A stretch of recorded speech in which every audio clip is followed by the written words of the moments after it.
வாழ்த்துதல். கர்த்தருடைய பிள்ளைகளே, இந்த நல்ல நாளிலே அந்த சமூகத்திலே தேவனுடைய வார்த்தைக்காய் காத்திருக்கிறீங்களா? தை மாதம் முழுவதிலும் தேவனுடைய தெய்வீக கரம் உங்களை நடத்தி இருக்கிறது. இந்த வருஷம் ஒரு புதுமையான காரியத்தை தேவன் செய்து உங்களை புதிய வழிகளுக்கூடாய் நடத்தி கொண்டிருக்கலாம்.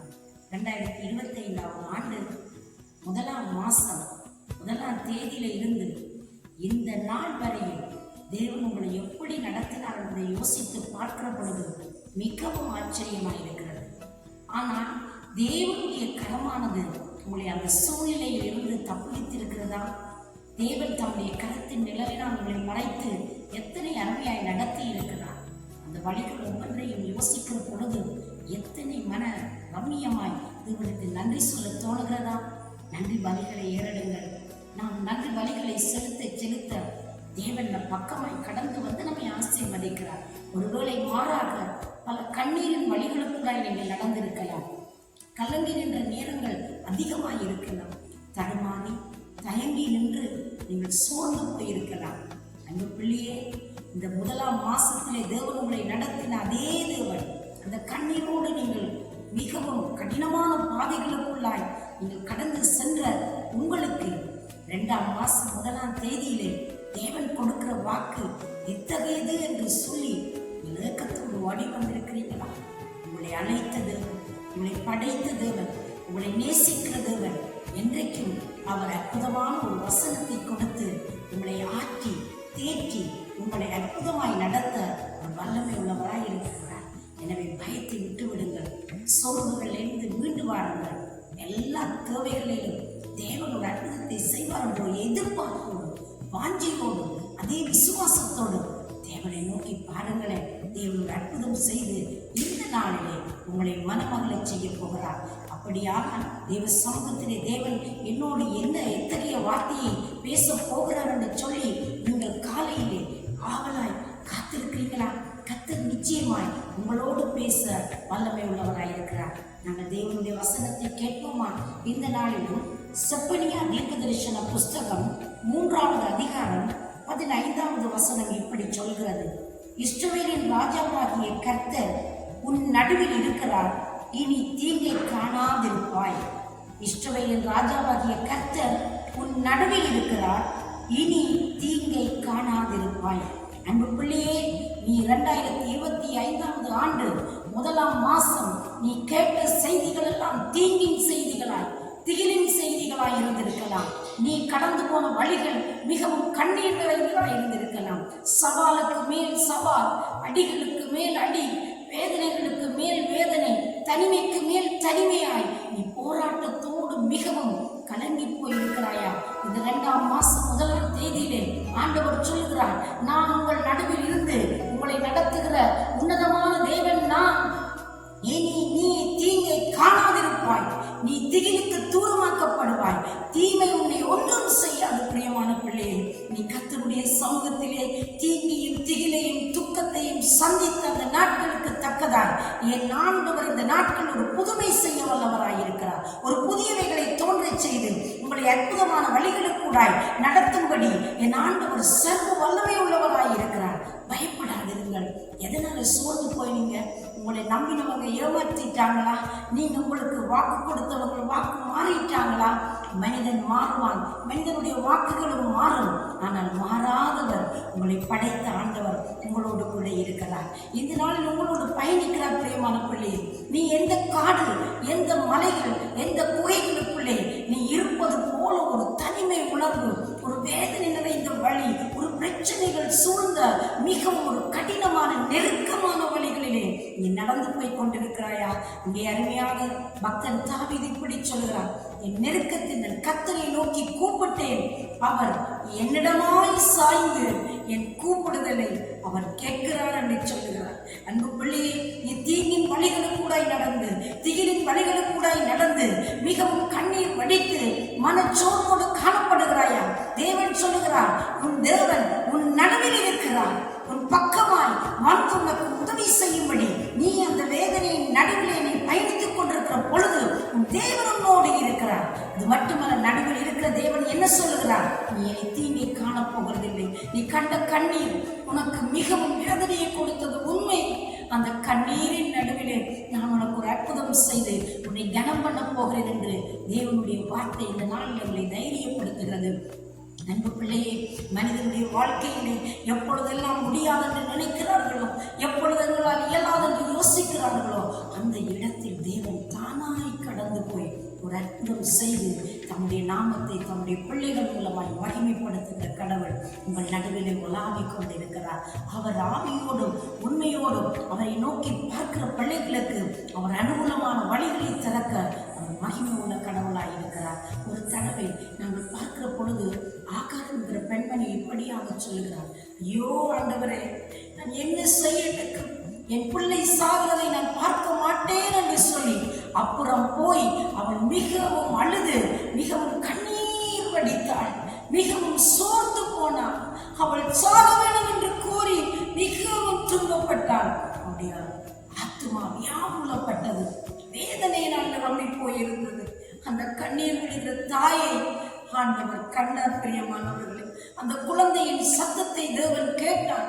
இதுதான் அற்புதம்.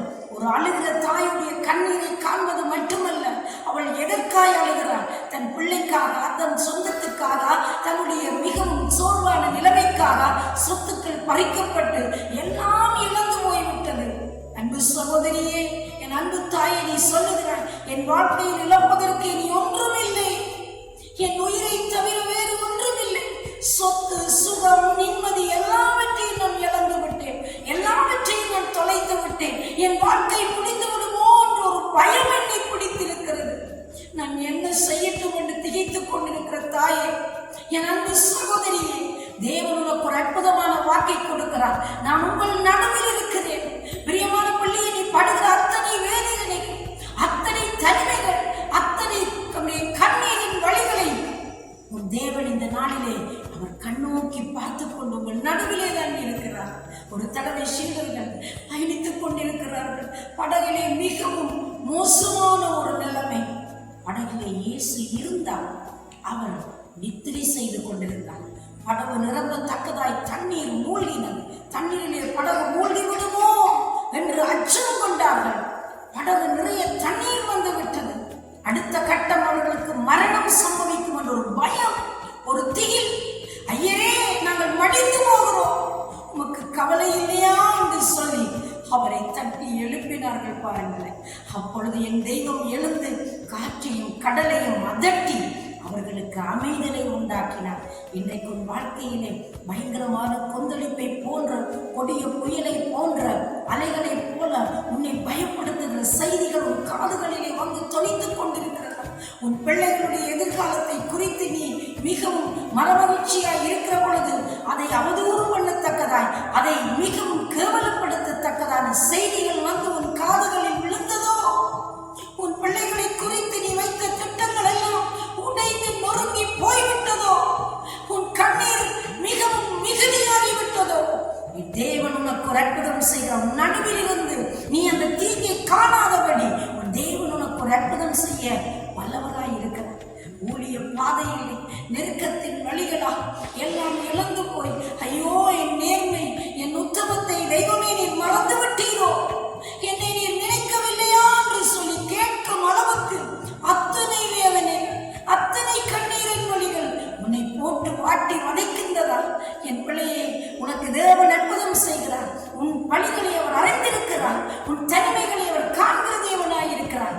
எசேக்கியா என்ற பக்தனுக்கு ஒரு செய்தி வந்தது, நீ மரித்துவிடப் போறாய், உன்னுடைய காரியங்களை ஆயத்தப்படுத்திக் கொள் என்ற ஒரு செய்தி வந்தது. அப்பொழுது அவன் சுபப்புறமாக முகத்தை திருப்பி அழ ஆரம்பித்தான். ஆண்டவரே, என் உத்தமத்தை பாரு, எனக்கு ஏன் இந்த செய்தி, ஏன் இப்படி ஒரு முடிவு, ஏன் எனக்கு இப்படி ஒரு அவலம் என்று புலம்பி அழுதார்.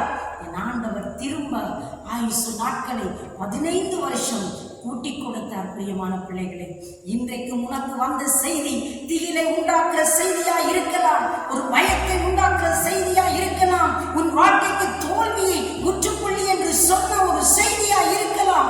அந்த செய்தியில் இருந்து நீ நினைக்காத அளவுக்கு மேலதிகமான நன்மைகளை செய்வதற்கும் அற்புதங்களை செய்வதற்கும் இதே அதிசய தெய்வம் உங்கள் நடுவில் இருக்கிறார். நீ தீங்கை காணாதிருப்பாய். கல்வியிலே தோற்று போய்விட்ட வாலிப சகோதரனே, சகோதரியே, இனி வாழ்வே இல்லை என்று நினைத்துக் கொண்டிருக்கிறாயோ, உன்னை குறித்து தேவன் ஒரு திட்டம் வைத்திருக்கிறார். உன்னை உயர உயரச் செய்வார். உன்னை உயர உயர அவர் நடத்தி செல்வார். உன் வாழ்க்கையில் வந்த தோல்வி உன் வாழ்க்கையின் முற்றுப்புள்ளி அல்ல. உன் வாழ்க்கையை அதை சாகடிக்கிறது அல்ல. அந்த தோல்வியிலிருந்து மீண்டுகொள். அதிலிருந்து எழுந்து வா சகோதரா, சகோதரியே. உன் தேவன் உனக்கு அற்புதம் செய்ய ஆதரவு கரத்தை நீட்டி உன் நடுவில் உலாவிக் கொண்டிருக்கிறார். உன் வாழ்க்கையை அவனுக்கு கொடுத்து விடுவாய். சொல்லு, இனி என் வாழ்க்கையில் இழப்பதற்கு ஒன்றுமில்லை. என் வாழ்க்கையை நஷ்டப்படுவதற்கு கஷ்டப்படுவதற்கு ஒன்றுமே இல்லை. என்னையே தருகிறேன் என்று சொல்லி அர்ப்பணித்துப்பார். உன் வாழ்க்கையிலே தேவன் அற்புதங்களை செய்வார். எந்த மனிதர் எல்லாம் தேவனை சார்ந்து கொள்கிறார்களோ அந்த மனிதர்கள் எல்லாம் சரித்திரத்தில் ஜெயித்திருக்கிறார்கள், வெற்றி ஈட்டி இருக்கிறார்கள். அவர்கள் வாழ்க்கை உயரத்திலே அமர்க்கப்பட்டது. அவர்கள் தேவ சமூகத்தில் அமர்ந்திருக்கிற ஒவ்வொரு நிமிஷமும் அவர்களுடைய வாழ்க்கையின் விடியலை உண்டாக்குவதற்கு வெற்றி வேந்தனாய், மரணத்தை ஜெயித்தவராய், அந்த தெய்வம் அங்கே உயிர்த்தெழுந்தவராய் அவர்கள் நடுவில் கடந்து சென்று அற்புதம் செய்தார்.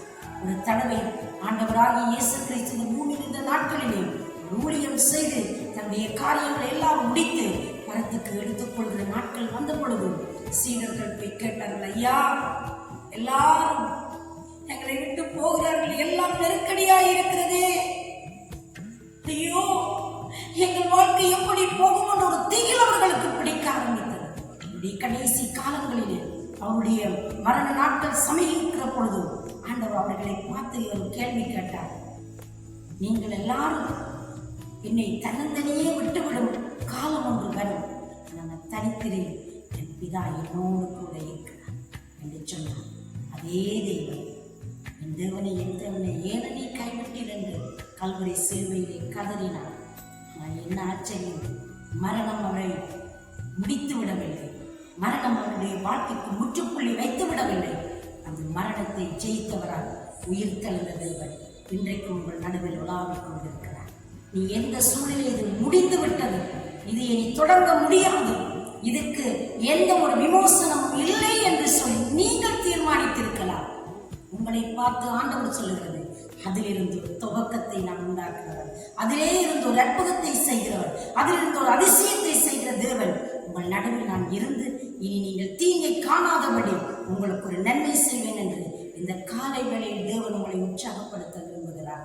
நீங்க எந்த சூழ்நிலையில் இருந்தாலும் ஒன்றை மட்டும் செய்யுங்கள். நம்மளுடைய எதுதான் எங்களுக்கு இல்லாமல் போனாலும், எதுதான் எங்களை விட்டு விலகி போனாலும், எந்த நன்மை தான் எங்களுக்கு கிடைக்காமல் போனாலும் நாங்கள் உண்மை விட்டு விடுவதில்லை. உமக்குள் எல்லாம் இருக்கிறது, உண்மை மட்டும்தான் நாங்கள் நம்பி இருக்கிறோம் என்று சொல்லி அவரை சார்ந்து கொள்ளுங்கள். உங்கள் தேவன் உங்கள் நடுவில் மகிமையானவர்களை செய்வார். மனம் பதறாதிருங்கள், அதைரியம் அடையாதிருங்கள், விசுவாசத்தில் பலப்படுங்கள், உபவாசத்திலும் சுபத்திலும் தரித்திருங்கள். உங்கள் தேவன் உங்களுக்காக ஒரு நன்மை செய்யும்படி இந்த நாளில் அற்புதராய் உங்கள் நடுவில் கிரியை செய்கிறார். எத்தனை பேர் சொல்ல போறீங்க, ஆண்டவரே இந்த 2ஆம் மாதம் 1ஆம் தேதி என் வாழ்க்கையிலே நீ இருந்து கூட கிரியை செய்யுங்கப்பா. என்னுடைய கடன் தொல்லைகள், கஷ்டங்கள், கண்ணீர்கள், வேதனைகள், விடியலை காண முடியாத வழிகளில் ஒரு அற்புதத்தை செய்து என்னை நடத்துங்கன்னு சொல்லி எத்தனை பேர் ஒப்புக் கொடுக்க போறீங்க? உங்களுக்காக மன்றாட நான் ஆயத்தமாக இருக்கிறேன். இருக்கும் இடங்கள் ஆண்டவரை நோக்கி பாருங்கள். உங்களுக்காக நான் மன்றாடட்டுமா? பரிசுத்தம் நிறைந்த நல்ல ஆண்டவரே, இயேசு கிறிஸ்துவின் அதிகாரமுடைய நாமத்தினால் உங்களுடைய பிள்ளைகளுக்கு ஒரு நன்மை செய்யுங்கள். ஆண்டவரே, நீங்க இருக்கிறீங்க என்ற ஒரு தைரியத்தை கொடுங்க. மரித்தேன், உயிர்த்தேன், சதா காலங்களில் நான் உங்களோடு இருக்கிறேன் என்று சொன்ன தேவனே, உங்களுடைய பிள்ளைகளுக்கு ஒரு தைரியம் கொடுங்க. கண்ணீரோடு, அழுகையோடு, புலம்பலோடு, வேதனையோடு முடியலையே என்று சொல்லி தவித்து நிற்கிற ஒவ்வொருவருக்கும் ஒரு அற்புதம் செய்து நீங்க கனம் பண்ணும்படி நான் ஜெபிக்கிறேன் சுவாமி. உங்களுடைய பிள்ளைகளை ஆசீர்வதிங்க. இந்த நாள் முழுவதும் உங்களுடைய தேவக்கரம், இந்த மாதம் முழுவதிலும் உங்களுடைய அற்புதக்கரம் உங்களுடைய பிள்ளைகளை தொடர்ந்து நடத்துங்கள். உங்களுடைய கரங்களுக்கு நேராக அர்ப்பணிக்கிறேன். இயேசு கிறிஸ்துவின் நல்ல நாமத்தில் தாழ்மையோடு ஜெபிக்கிறேன். சின்ன நல்ல பிதாவே. தேவன் தாமே இந்த 2ஆம் மாதம் முழு